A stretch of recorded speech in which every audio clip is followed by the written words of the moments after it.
Maligayang pagdating sa lahat habang tayo'y nagtitipon ngayon para ipagdiwang ang isang espesyal na okasyon. Ito'y ang ika-74 na kaarawan ng isang lalaking nangangahulugan ng marami sa ating lahat, si Papang Bebot.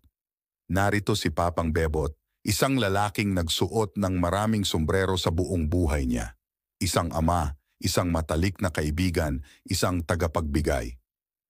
Bilang isang ama, palaging nariyan siya para sa kanyang 5 anak, ginagabayan sila, sinusuportahan sila, at minamahal sila ng walang kondisyon. Bilang isang matalik na kaibigan, ibinahagi niya ang tawa, luha, at walang katapusang alaala na magtatagal habang buhay. Bilang isang tagapagbigay, nagtrabaho siya ng walang kapaguran upang siguraduhin na ang kanyang pamilya ay mayroong lahat ng kanilang pangangailangan. At bilang isang mapagmahal na lolo, ang kanyang puso ay puno ng kasiyahan at pagmamahal para sa kanyang mga apo.